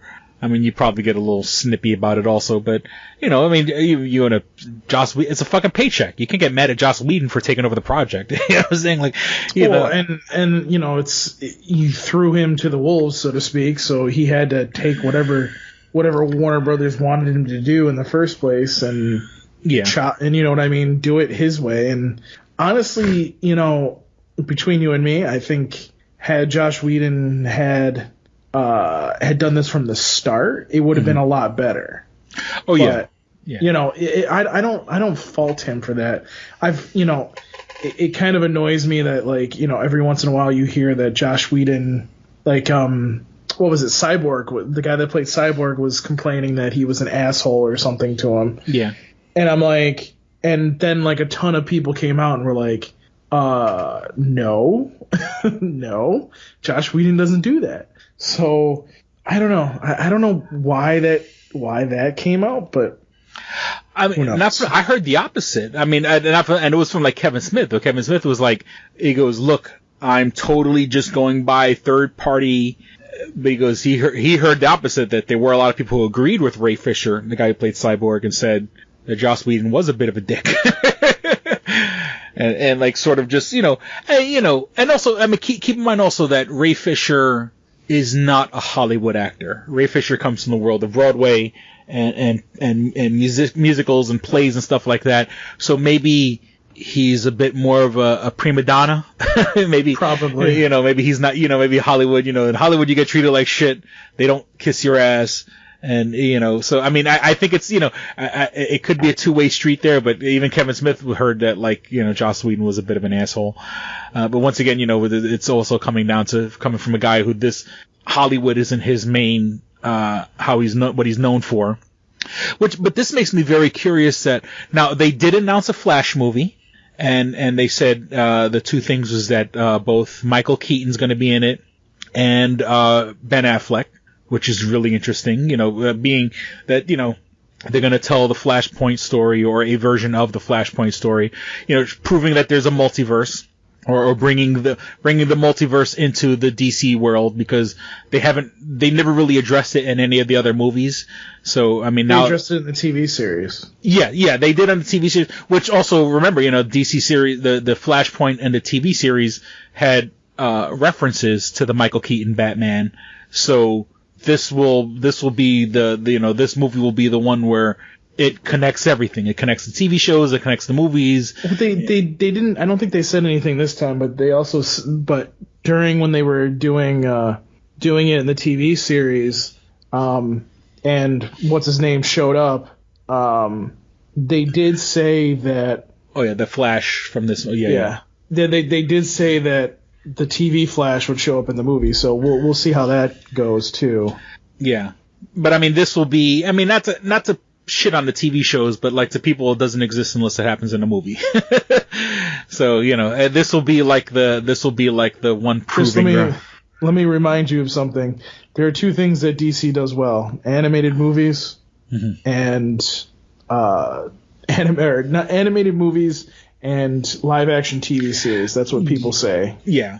So, I mean, there's exceptions to that, but that's what a lot of people say about DC these days. Mm-hmm. And, obviously, Wonder Woman has done well by itself. Aquaman has done well by itself. Shazam did pretty good. Mm-hmm. I wouldn't say that, I'm sure like a sequel would probably be better, but, do you understand what I'm saying though? Mm-hmm. Like, yeah. Oh, and I forgot to. Yeah. Well, the two things here. They did announce just the name of the of the Shazam sequel, which is going to be called Shazam: Twilight of the Gods, and then also, and I forgot to even put this in my notes, and I'm glad you mentioned it now. Black Adam, The Rock. Yeah. I mean, they kind of just showed us drawings and stuff like that, concept art. Once again, just because we're in the middle of a fucking pandemic, and But and it's weird. All of these movies are connected. From the Suicide Squad, to Shazam to Black Adam. The fixed version of the Snyder Cut. All of these movies, and now if they do the Flash movie that incorporates a TV show, is now technically all the TV shows are connected. The TV shows are connected to the universe. Which, I mean, with the multiverse, even in theory means even Linda Carter's fucking Wonder Woman is part of the multiverse, what I'm saying? It's just one of the many worlds, and Adam West Batman is part of the multiverse. And I kind of hope that they'll do a Green Arrow movie at some point too, because I think they need to do that as well. Yeah, I think, once they get down, they still have Suicide Squad and Wonder Woman and Shazam and Aquaman 2, and there's a lot on their plate, but yeah, I see what you're saying. I think it's well deserved. So I mean, and then obviously we have. I think that the last thing you haven't talked about is. Well, I was saving the biggest one for the last, which was the Batman movie. Real quick, actually, before I get to the Batman movie, I just wanted to reference real quick that in the Suicide Squad movie, the live action one, I forgot to mention this. Margot Robbie is wearing, as her Harley Quinn character, a motorcycle jacket outfit, or an outfit that looks like someone on a motorcycle would wear. And that is definitely an outfit from Injustice 2. Yeah. So once again, Injustice 2 is, it's funny, this game that's like a stupid fighting game that, not stupid, but you know what I mean? Like, it didn't get the press and push that it should have gotten, but it's obviously showing a lot of influence because, once again, it's like showing up in other in other media. Exactly. Yeah. But okay, the big announcement, not big, we knew it was coming, but the big reveal was the Robert Pattinson, The Batman, directed by Matt Reeves. Sort of weird because of all these other movies that are in continuity. This is out of continuity. This is going to be up there with like the Joker movie where it's its own thing and not necessarily connected to the universe. Matt Reeves, the guy who gave us the reboot of the Planet of the Apes trilogy. And that being said, he gave us the whole fucking Planet of the Apes trilogy. There's no way he's making this movie without there being a 3-movie plan in his head. You know what I'm saying? I feel in my heart. Once again, if it doesn't do well, it'll probably be just limited to the one movie. But I think Matt Reeves, and especially Hollywood being the way it is, and sequels and everything like that, and if you have a successful property, you're going to beat it into the ground. I have a feeling, and I trust him enough. Now, I'm not the biggest fan of those new Planet of the Apes movies, but they're good movies. You know, and so I think in his mind, this is the new Batman Begins. The way Christopher Nolan, you know, and I'll be honest with you, I didn't like Batman Begins. I love The Dark Knight. I think The Dark Knight is one of the best movies ever fucking made. You know, there's like top 10 best movies ever made.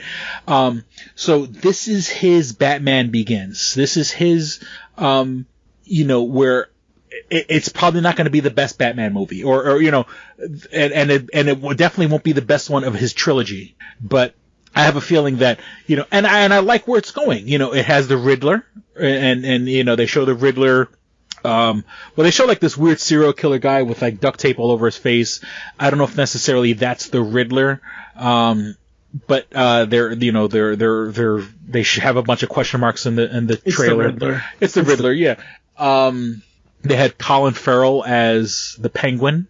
Did you see the picture that's going around though, where if you I can't remember what the actor's name is, but Colin Farrell looks like a certain actor, and they're like, why didn't you just get that actor, and you wouldn't even have to put makeup on Colin Farrell? Well, he kind of it's on my Facebook profile if you look it up. Oh, okay. Well, he kind of looks like Val Kilmer. I mean, which would have been funny if they got Val Kilmer, who was once a Batman. But then again, Val Kilmer can't speak anymore, so. I find it really interesting that this Batman, they flat out just were like, oh, this is another Batman in another universe, and then they were just like, oh, by the way, there's no Joker. I'm like, well, there's no Joker yet, and then once again, if you watch the fucking commercial, I mean, or to see the trailer, when he's beating up those gang members, the gang members have clown makeup on. So, and don't get me wrong, I'll be more than happy if they do another Batman, if they could do another 10 Batman movies without a Joker. We've had the Joker 5 fucking times in the past 10 years or whatever. Oh, I see you're talking about Richard Kind. Yeah. Yeah. But Richard Kind is always this nice old man, you know. But yeah, I see, yeah, that Richard Kind looks like, the Colin Farrell, Penguin. Yep. But, back to what I was saying.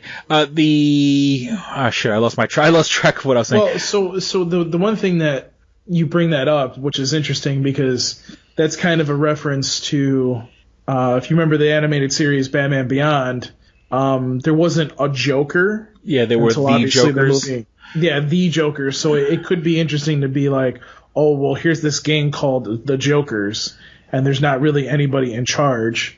Just, you know. Yeah, just sort of a bunch of people with a theme.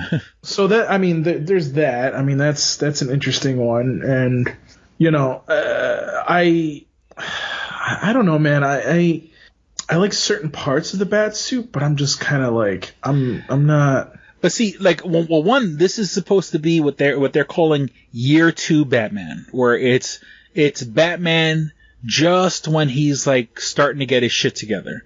It's not there's Year 1 Batman, and remember the Toonami had the cartoon the other day, Batman Year 1, where, you know, it's him just getting into becoming Batman, and like it's still like Lieutenant Gordon instead of Commissioner Gordon, and like this is like Year 2 where, like, you know, he's finally convinced the Gotham PD where, he can go and actually go into a crime scene without them arresting him.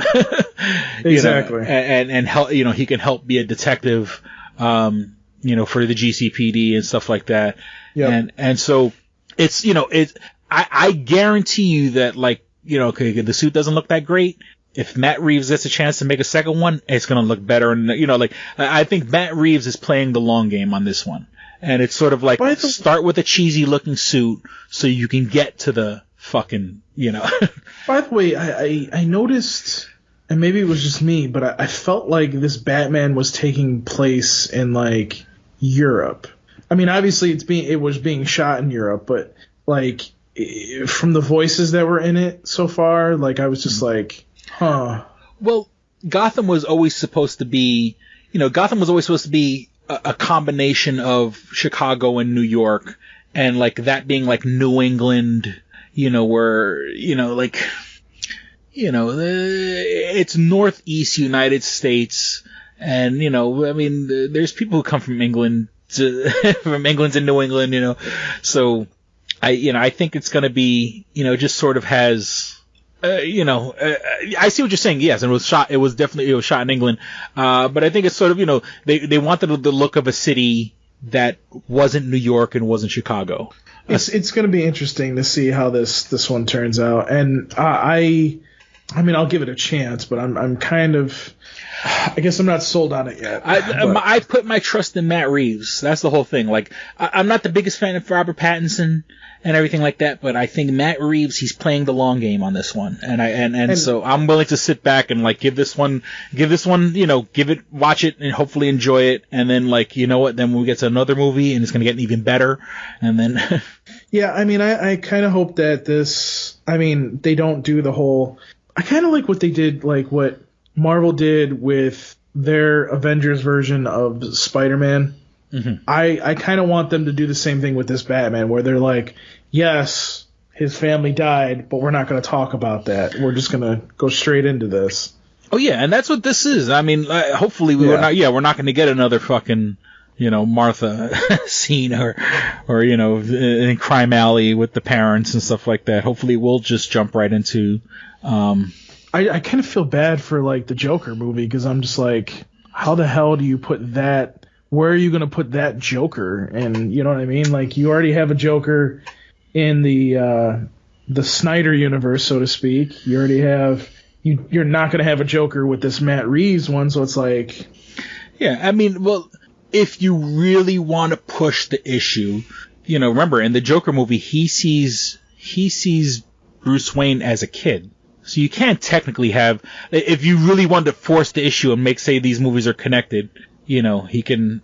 You can say that it was the first Joker and then there's another Joker. Yeah, well, I mean, basically. Yeah, just saying, yeah, just like, you know, that, you know, this is, you know, that Joaquin Phoenix visited Robert Pattinson as a child, you know, and there was a joke, and then now we're seeing the next generation of that gang of being the Joker, you know, the Jokers, where, you know, they're where Joaquin Phoenix magically disappears. That fits now. You got to have a mystery with the Joker. He disappears, but his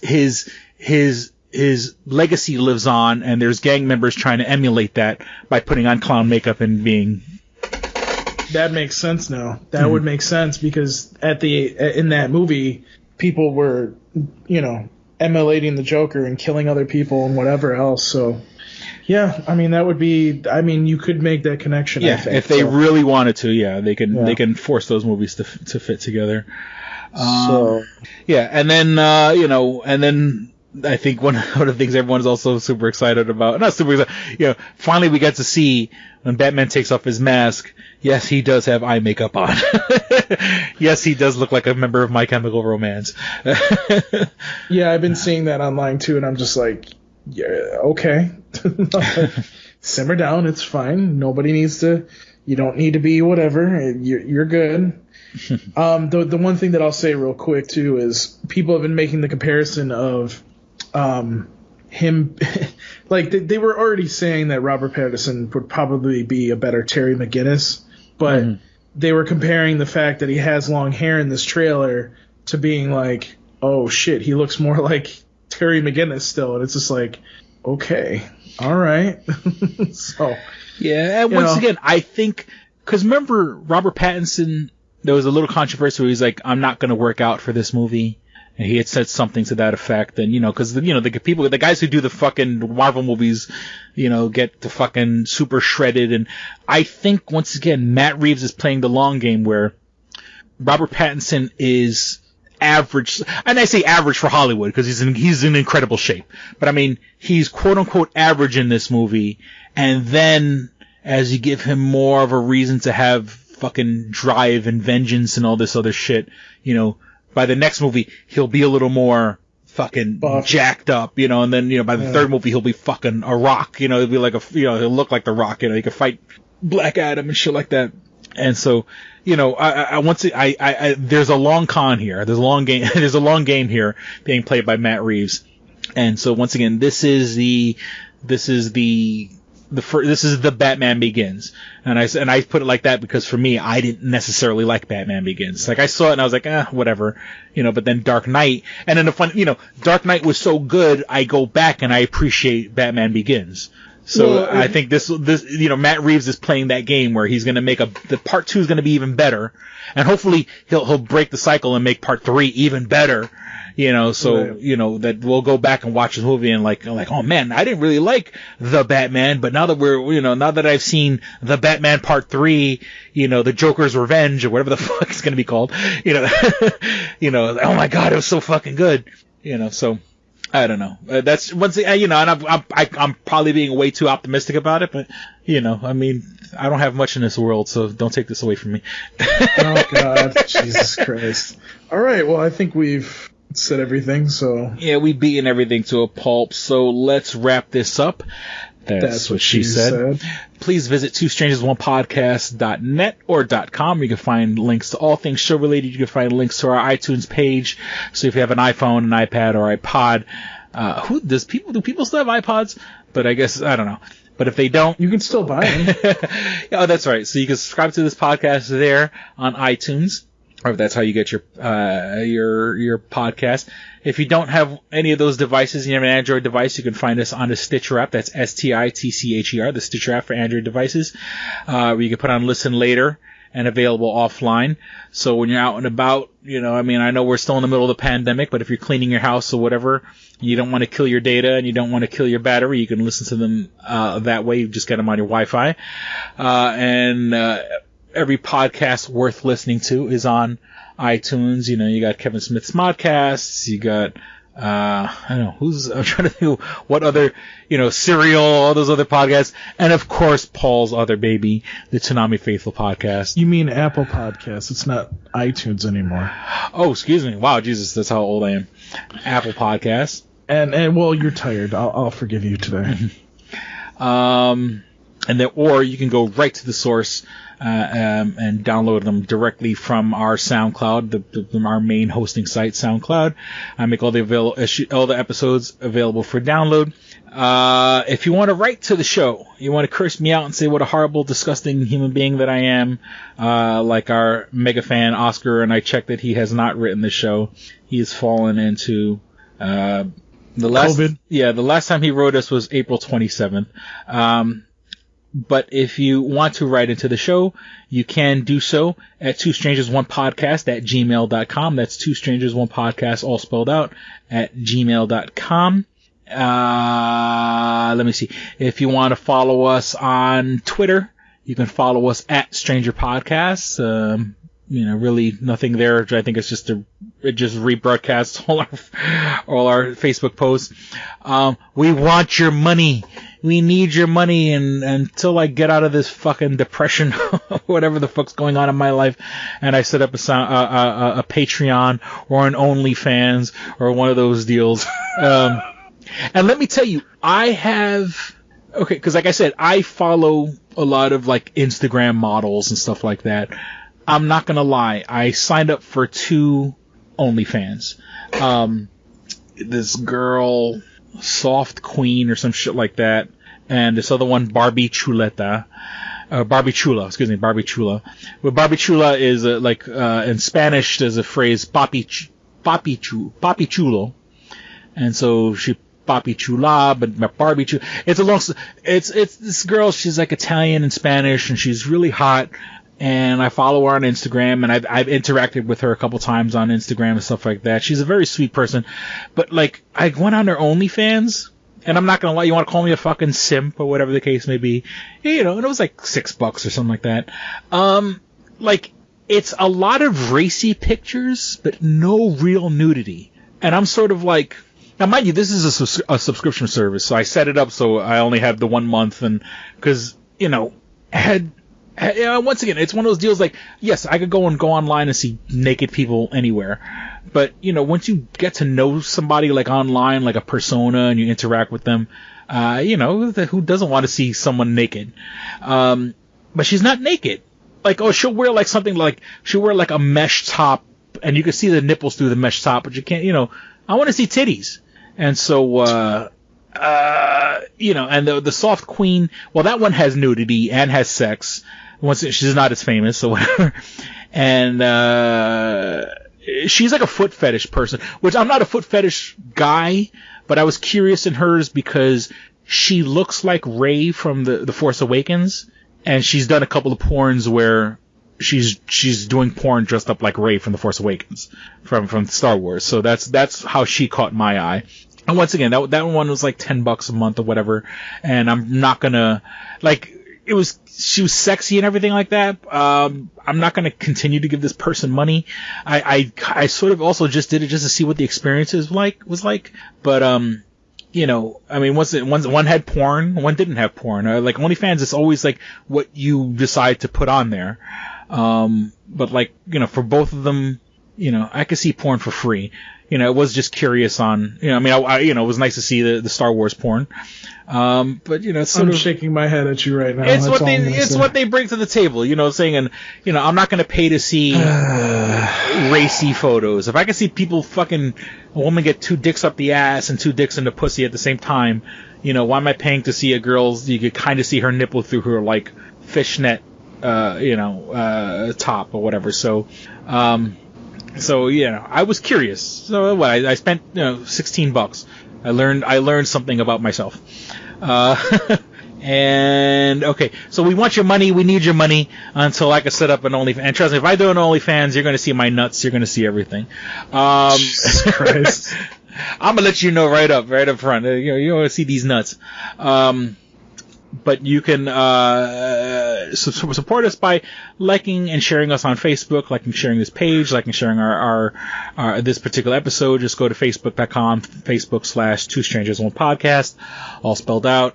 And of course, anything that's not available on our SoundCloud or Apple Podcasts, it's going to be all the old episodes, 6 to 7 years worth of episodes are all available on our YouTube page. Just go on YouTube, search for Two Strangers One Podcast. We haven't gotten enough subscribers to earn the like youtube.com/Two Strangers One Podcast.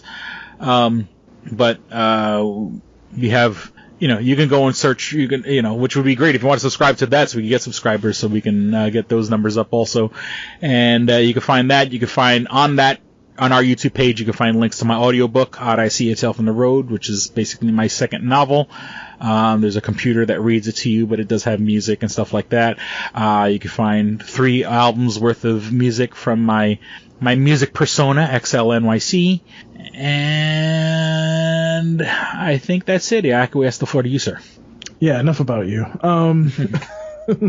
So you can find me on Twitter at Paul Pascrillo. You can email me, paulpascrillo@TsunamiFaithful.com. And you can follow me on Instagram, instagram.com/Paul Pascrillo. So, yeah. All right. That was quick. I'm that quick. Mickey. Well, we certainly hope you guys had as much fun listening as we did recording.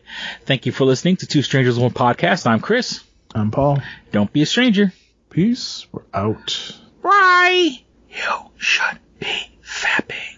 Get Chris laid. Now. To this wet ass pussy.